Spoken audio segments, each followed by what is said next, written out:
আমরা ঘর থেকে বেরিয়ে গেলাম। অরূপ আগের ভিডিওতে দেখছো, অরূপ আমার সাথে এসেছিল আমার এখানে। তো আমরা আবার ফিরে যাচ্ছি বাড়িতে। অরূপ নেমে যাবে, আমি যাব শিলিগুড়ি। আমার একটা পরীক্ষা রয়েছে টেকনিশিয়ানের, সেখানে যাব।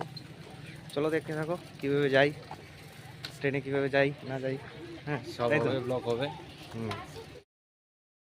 এখন কোনো গাড়ি নেই, তাই আমরা হেঁটে হেঁটে যাচ্ছি। গাড়ি যদি পেয়ে যাই মাঝখানে, তো গাড়িতে উঠে পড়বো।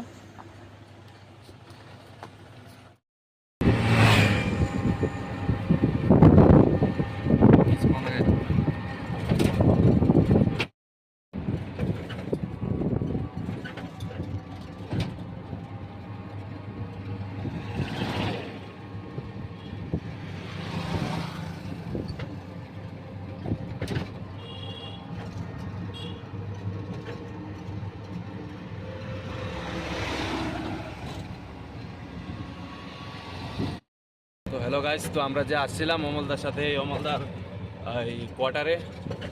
তো আমরা খুব শর্ট টাইম নিয়ে এসেছিলাম। যদি ফ্রি টাইম থাকতো, আমরা যদি অনেক দিন স্টে করতাম, তাহলে যে দেখতে পাচ্ছ কী নাম এটার, মেলেং পার্ক, এদিকে আমরা অবশ্যই ঘুরতাম। কিন্তু শর্ট টাইমের জন্য আমরা আসতে পারিনি। আবার যদি আসি তাহলে অবশ্যই ঘুরে যাব এদিকে। কিন্তু যেমন জঙ্গল দেখতে পাচ্ছ, সেমন অনেক ঘোরারও জায়গা আছে। আর আমাদের বাস সাইডে দেখে দাও, বাস সাইডে এদিকে প্রায় মনে করো যে আমরা যদি 3 কিলোমিটার যাই তাহলে কিন্তু আমরা পাহাড় পাবো, নাগাল্যান্ড পাবো, নাগাল্যান্ড পাহাড়। তো ভিউ যা দেখছো এখানে, তো মোবাইলে আমরা এতটা দেখাতে পারছি না। ভিউ একদম খুব অসম ভিউ। নেক্সট টাইম যদি আসি তো অবশ্যই আসবো। আর এই যেই জঙ্গলটার কথা বলছিলাম, দেখতে যতটাই সুন্দর ঠিক ততটাই ভয়ঙ্কর। এখানে রাত্রেবেলা বা সন্ধ্যার সময় এদিকে কিন্তু হাতিও দেখতে পাওয়া যায় এই রাস্তায়। এছাড়া আরও কিছু জীবজন্তু রয়েছে যাদেরকে তো কোনোদিন যদি চোখের সামনে পড়ে অবশ্যই ভয় লাগবে। তো ঠিক আছে, আরেকবার যখন আসবো এটার জন্য আপনারা অপেক্ষায় থাকবেন। আমরা কিন্তু এই ব্লগ নিয়ে কিন্তু আমরা আরেকবার আসবো। এই ফরেস্টের পার্কের ভিতরে আমরা যখন যাব, এটার ব্লগ নিয়ে আমরা আরেকবার আসবো। তো তার জন্য সাবস্ক্রাইব কিন্তু করে রাখবেন। ধন্যবাদ।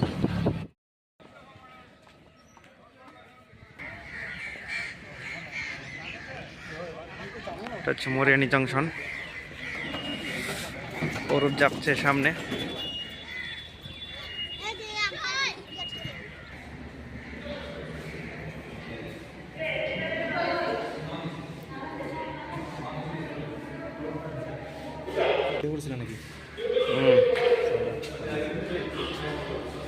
টিকিট কাটা হয়ে গেল, কমপ্লিট।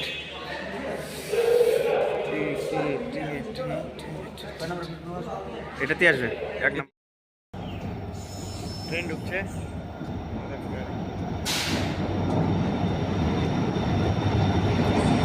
আমাদের ট্রেন অবদাসাম চলে এসেছে। এই ট্রেনেই যাব আলিপুর, তারপর শিলিগুড়ি।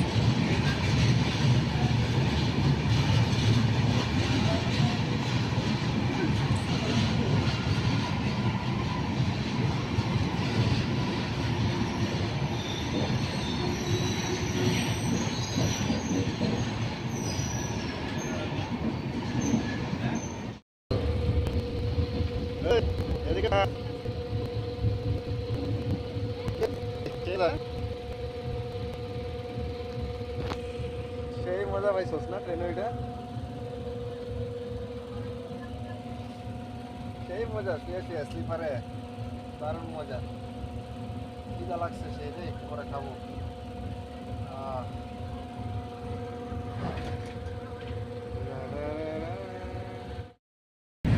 হ্যালো গাইস, তো আমরা কিন্তু একটা যে মিনি ব্লগটা স্টার্ট করেছিলাম, তো সেই ব্লগে কিন্তু আমরা আবার ফিরে এসেছি অনেকক্ষণ বাদে। তো অনেকক্ষণ বাদে কারণ ট্রেনের মধ্যে আছি, এখন তো শুয়ে আছি। তো কিছুক্ষণ আগে অনেক কিছু ঘটনা ঘটেছে, যে ঘটনাগুলো আমি তোমাদেরকে জানাবো, অবশ্যই জানাবো। সেটা না জানালে হয়তো আমার কাছে একটা কেমন লাগবে, তো আমি জানাবো, অবশ্যই জানাবো। তো এখন আপনাদের মনে হচ্ছে যে আমার সঙ্গী কোথায়? আমার সঙ্গী আছে, আমার সঙ্গী আমার সাথেই আছে। আমার সঙ্গী তো মুমফলি অর্থাৎ বাদাম খাচ্ছে, বাদাম নিয়েছে। তো তো দেখো কি বলে সে।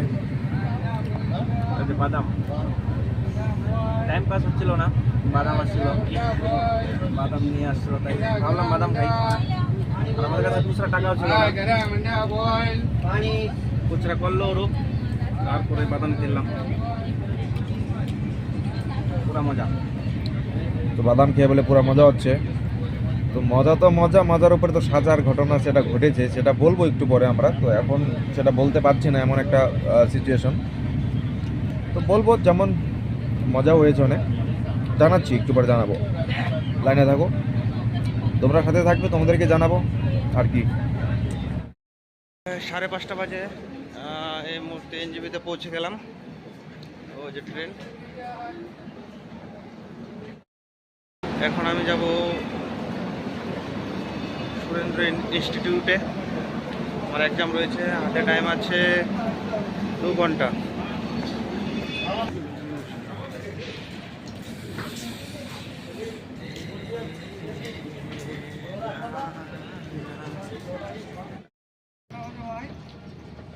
এখন আমি টোটোতে উঠে পড়লাম।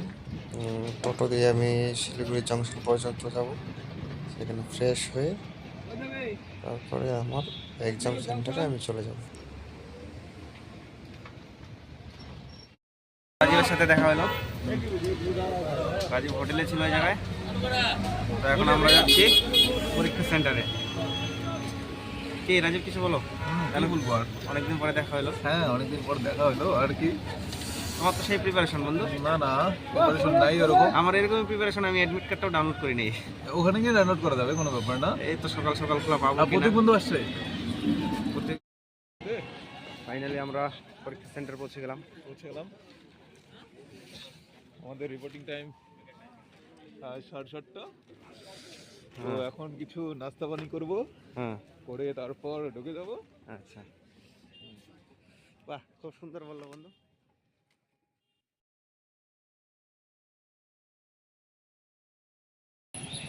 এটা হচ্ছে সুরেন্দ্র ইনস্টিটিউট কলেজ। আর প্রথম শিফটের পরীক্ষার আগে সামনে সবাই লাইনে দাঁড়িয়ে রয়েছে। 8:30 আমাদের লাস্ট এন্ট্রি। আমরা এখন এক্সাম সেন্টারে ঢুকে পড়বো, তারপরে আবার দেখা হচ্ছে। এক্সাম শেষ হয়ে সবাই বেরিয়ে এখন আমরা চলে যাবো।